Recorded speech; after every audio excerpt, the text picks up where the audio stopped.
আকাশবাণী খবর পড়ছি চঞ্চল ভট্টাচার্য। প্রথমে বিশেষ বিশেষ খবর। প্রধানমন্ত্রী আজ আন্তর্জাতিক বিমান পরিবহন সংস্থার ৮১তম বার্ষিক সাধারণ সভায় ভাষণ দেবেন। এই সভায় বিমান শিল্পের মূল বিষয়গুলি নিয়ে আলোচনা হচ্ছে। উত্তর পূর্বাঞ্চলে প্রাকৃতিক বিপর্যয়ে পূর্ণ সহায়তা দেওয়ার আশ্বাস কেন্দ্রের। বরাক উপত্যকার শিলচরে প্রবল বৃষ্টিপাতে জনজীবন বিপর্যস্ত। কেন্দ্রীয় কৃষিমন্ত্রী ভারতীয় অর্থনীতির গুরুত্বপূর্ণ এক স্তম্ভ হিসেবে কৃষিকে বর্ণনা করেছেন। ৩ দিনের রাষ্ট্রীয় সফরে প্যারাগুয়ের রাষ্ট্রপতি আজ ভারতে আসছেন। ইউক্রেন গতকাল রাশিয়ার ৫টি বিমান ঘাঁটিতে বড় ধরনের ড্রোন হামলা চালিয়েছে। আসছে বিস্তারিত খবরে। প্রধানমন্ত্রী নরেন্দ্র মোদী আজ নতুন দিল্লির ভারত মণ্ডপমে আন্তর্জাতিক বিমান পরিবহন সংস্থার ৮১তম বার্ষিক সাধারণ সভায় এক সমাবেশে ভাষণ দেবেন।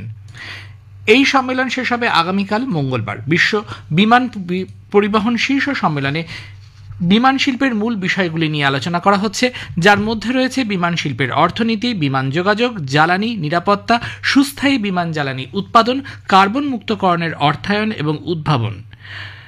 এর আগে এ ধরনের শেষ বার্ষিক সভা ৪২ বছর আগে ১৯৮৩ সালে অনুষ্ঠিত হয়েছিল। ভারতীয় বাজারে টানা ২ মাস ইতিবাচক গতির ধারাবাহিকতা বজায় রয়েছে। বিদেশি লগ্নিকারীরা মে মাসে ভারতীয় শেয়ার বাজারে প্রায় ৪০,০০০ কোটি টাকা বিনিয়োগ করেছেন।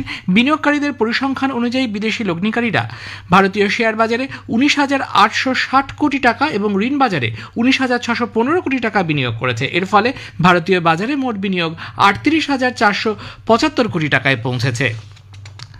উত্তর পূর্বাঞ্চলের ৬টি রাজ্যে গত কয়েকদিন ধরে ধারাবাহিক বৃষ্টিপাতের ফলে স্বাভাবিক জীবনযাত্রা ব্যাহত।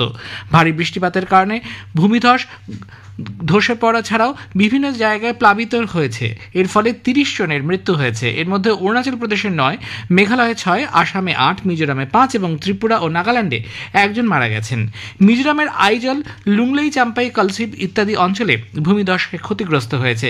কেন্দ্রীয় স্বরাষ্ট্র মন্ত্রক থেকে জানানো হয়েছে, বঙ্গোপসাগরের উত্তর পশ্চিম অংশে সৃষ্ট গভীর নিম্নচাপ উত্তর দিকে অগ্রসর হচ্ছে এবং পশ্চিমবঙ্গ ও বাংলাদেশের উপকূলভাগ অতিক্রম করেছে। এর প্রভাবে উত্তর পূর্বাঞ্চলের প্রায় সব রাজ্যেই ধারাবাহিক বৃষ্টিপাত হচ্ছে। কেন্দ্রীয় স্বরাষ্ট্রমন্ত্রী অমিত শাহ এই অঞ্চলের প্রাকৃতিক বিপর্যয়ে ক্ষতিগ্রস্ত রাজ্যগুলির মুখ্যমন্ত্রীদের সঙ্গে যোগাযোগ করে ভারী বর্ষণের ফলে সৃষ্ট ভয়াবহ বন্যা এবং ভূমিধসের বিরুদ্ধে লড়াই করার জন্য পূর্ণ সহায়তার আশ্বাস দিয়েছেন। বরাক উপত্যকার শিলচরে গতকাল সকাল 8:30 থেকে আজ সকাল 8:30 পর্যন্ত রেকর্ড পরিমাণ 416 মিলিমিটার বৃষ্টি হয়েছে। পরিস্থিতি নিয়ন্ত্রণে রাখতে প্রশাসনের পক্ষ থেকে বেতুকান্দির কারাপ্পারের স্লুইস গেটের নদীর দুদিকে 2টি শাটার বন্ধ করে দেওয়া হয়েছে। একইভাবে বেরেঙ্গারিং বাঁধ, মধুরবন্ধ, ভাগাডহর ও বাদ্রিঘাট এলাকায় স্লুইস গেটও বন্ধ রাখা হয়েছে। অন্নপূর্ণা ঘাটে বরাক নদীর জল বিপদসীমা অতিক্রম করায় মালুগ্রাম, মণিপুরি বস্তি, ফাটক বাজার, সুটকিপট্টি, ভুইয়ারগদি, কালীবাড়ি চক এলাকায় স্লুইস গেট বন্ধ করে দিতে বাধ্য হয়েছে। প্রবল বৃষ্টিপাতের কারণে শিলচর কুম্ভীরগ্রাম বিমানবন্দরের রাস্তা বন্ধ হয়ে যাওয়ায় জেলা প্রশাসন বিমানবন্দরে যাওয়ার জন্য কালীবাড়ি রোড হয়ে যাতায়াত করার জন্য জনগণকে অনুরোধ জানিয়েছে। ভারী বৃষ্টিপাতের ফলে কাছাড় জেলার একাধিক অঞ্চলে জনজীবন ব্যাহত হওয়ার প্রেক্ষিতে ছাত্রছাত্রী ও শিক্ষকদের নিরাপত্তা নিশ্চিত করতে এবং আবহাওয়া দপ্তরের সতর্কতা অনুযায়ী আগামী কয়েকদিন বৃষ্টির প্রকোপ অব্যাহত থাকায় কাছাড় এবং শ্রীভূমি জেলা প্রশাসন মঙ্গলবার সমস্ত বিদ্যালয় বন্ধ রাখার নির্দেশ দিয়েছে। পশ্চিমবঙ্গে ভোটার তালিকা থেকে নাম বাদ দেওয়া হলে কেন্দ্রীয় সরকার সংশোধিত নাগরিকত্ব আইনের মাধ্যমে তাদের নাগরিকত্ব দেবে। কলকাতায় গতকাল এক অনুষ্ঠানে বর্ষিয়ান বিজেপি নেতা কেন্দ্রীয় স্বরাষ্ট্রমন্ত্রী অমিত শাহ বলেছেন, পশ্চিমবঙ্গে বহু হিন্দু ভোটারের নাম তালিকা থেকে বাদ দেওয়ার চক্রান্ত হচ্ছে।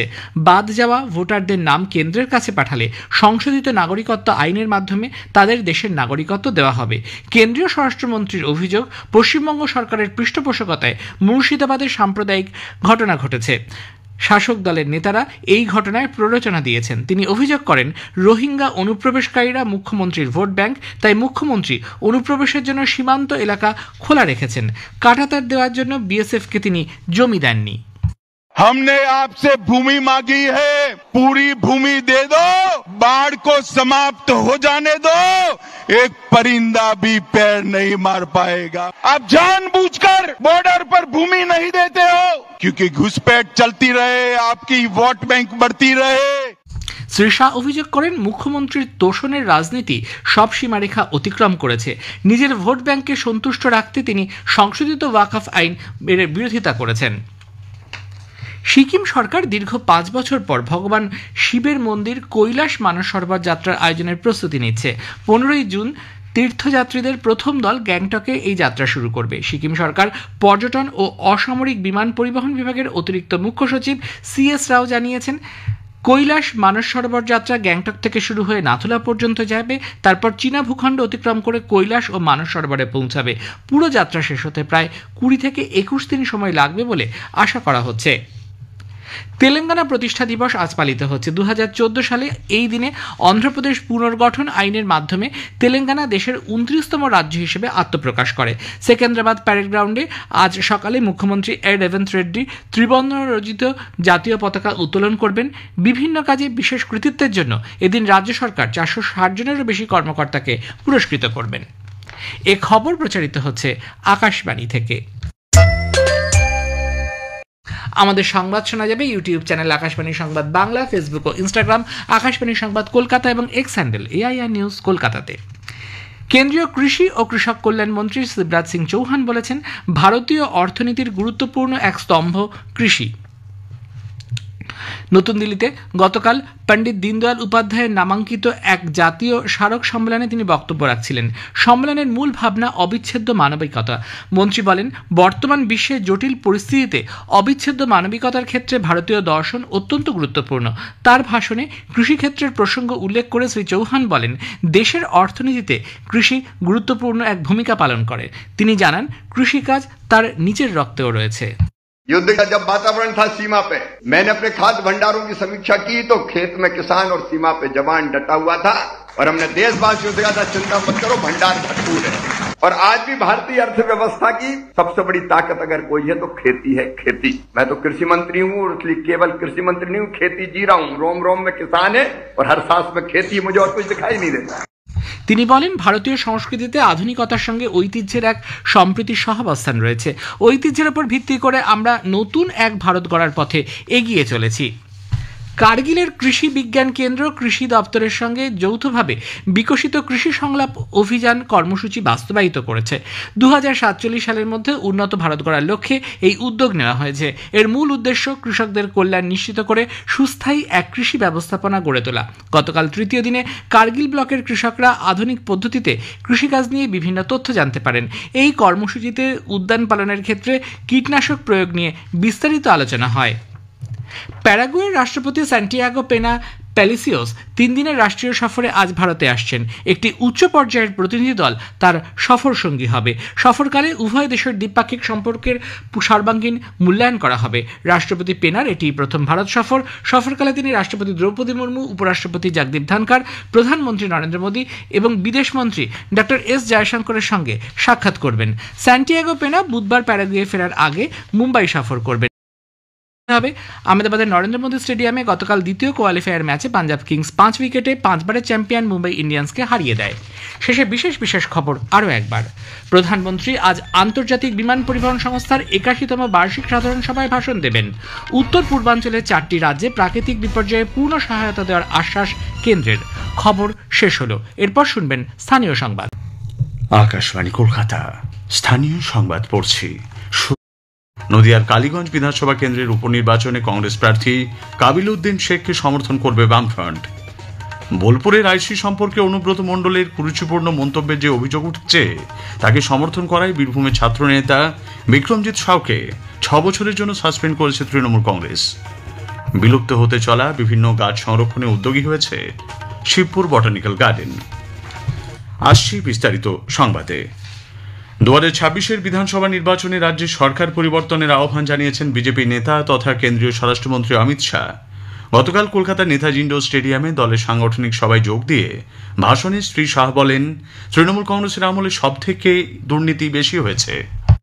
ये ममता दीदी ने सोनार बांग्ला का स्वप्न तहस नहस कर, भ्रष्टाचार, घुसपैठ, महिलाओं पर अत्याचार, हिंदुओं के साथ अन्याय, इससे इनकी राजनीति चलती है। भाइयों बहनों, ये ममता दीदी ने इनके शासन में SSC भर्ती घोटाला हुआ, पशु तस्करी घोटाला हुआ, डियर लॉटरी का घोटाला हुआ, कोयला घोटाला हुआ, मनरेगा घोटाला हुआ, प्रधानमंत्री आवास में घोटाला हुआ, राशन घोटाला हुआ, मिड डे मील में घोटाला हुआ, केंद्र के फंड हड़प कर लिए गए, नगर पालिका भर्ती घोटाला हुआ, गोरखालैंड टेरिटोरियल एडमिनिस्ट्रेशन का घोटाला हुआ, गाय की तस्करी का घोटाला हुआ। हजारों करोड़ रुपया बंगाल की जनता का तृणमूल कांग्रेस की सिंडिकेट को भेंट चढ़।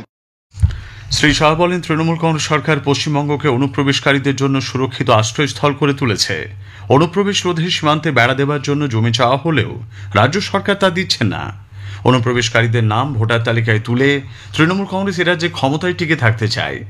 শ্রী শাহ অভিযোগ করেন যে পেহেলগাঁওতে সন্ত্রাসবাদী হামলায় নিরীহ পর্যটকদের মৃত্যুর বদলা নিতে নরেন্দ্র মোদী সরকার অপারেশন সিন্দুর করলেও রাজ্যের মুখ্যমন্ত্রী সিন্দুরের নামে আপত্তিজনক রাজনৈতিক মন্তব্য করছেন। রাজ্যে বিজেপি কর্মীদের উপর তৃণমূল কংগ্রেস নানাভাবে নির্যাতন চালালেও দল ক্ষমতায় এলে এর উপযুক্ত বিচার হবে বলে অমিত শাহ আশ্বাস দিয়েছেন। সংশোধিত ওয়াকফ আইন নিয়েও তৃণমূল কংগ্রেস সরকারের সমালোচনা করেছেন কেন্দ্রীয় স্বরাষ্ট্রমন্ত্রী। তিনি বলেন, বেছে বেছে হিন্দু শরণার্থীদের নাম ভোটার তালিকা থেকে বাদ দেওয়ার জন্য নোটিশ পাঠানো হচ্ছে। যারা নোটিশ পাচ্ছেন তাদের সংশোধিত নাগরিকত্ব আইনের আওতায় আবেদন করার জন্য বলেছেন শ্রী শাহ। দিল্লি নির্বাচন কমিশন এবং রাজ্যের মুখ্য নির্বাচনী আধিকারিকের দপ্তরের সিনিয়র আধিকারিকরা যৌথভাবে ভোটগ্রহণ কর্মীদের ব্যবহারিক প্রশিক্ষণ কর্মসূচিতে উপস্থিত ছিলেন। দুদিনের এই প্রশিক্ষণ কর্মসূচির প্রথম দিনে 909 জন এবং দ্বিতীয় দিনে 920 জন ভোটকর্মী উপস্থিত ছিলেন। উল্লেখ্য, কালীগঞ্জ বিধানসভা কেন্দ্রের উপনির্বাচনের জন্য আগামী 19 জুন ভোটগ্রহণ করা হবে। এর জন্য 309টি ভোটগ্রহণ কেন্দ্র খোলা হচ্ছে। তেজস্ক্রিয় গামা রশ্মি ব্যবহার করে বেশ কয়েকটি প্রজাতির পাকা আমের স্থায়িত্ব বৃদ্ধি করা গেছে বলে গবেষকরা জানিয়েছেন।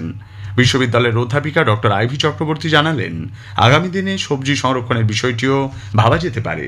পশ্চিমবাংলার আম হিমসাগর ও লক্ষণভোগ আমকে গামা ইরাডিয়েশন করে দেখেছি আমের স্থায়িত্বকাল অনেকটাই বাড়ানো যায়। হ্যাঁ, অবশ্যই তার সাথে কিছু অন্যান্য প্রিট্রিটমেন্টসকে জুড়তে হয়, সেগুলো করলে আমের স্থায়িত্বকাল অনেক বাড়ে। যে এই পশ্চিমবাংলার আম যদি দূর দূরান্তেও এক্সপোর্ট করা হয় সেটা করা যেতে পারে। 2026 বিধানসভা নির্বাচনে রাজ্যে সরকার পরিবর্তনের আহ্বান জানিয়েছেন বিজেপি নেতা কেন্দ্রীয় স্বরাষ্ট্রমন্ত্রী অমিত শাহ। রাজারহাটে সেন্ট্রাল ফরেন্সিক ল্যাবরেটরির নতুন ভবনের উদ্বোধন করেছেন তিনি। নদিয়ার কালীগঞ্জ বিধানসভা কেন্দ্রের উপনির্বাচনে কংগ্রেস প্রার্থী কাবিলউদ্দিন শেখকে সমর্থন করবে বামফ্রন্ট। স্থানীয় সংবাদ শেষ হলো, এরপর খবর 9টা বেজে 15 মিনিটে।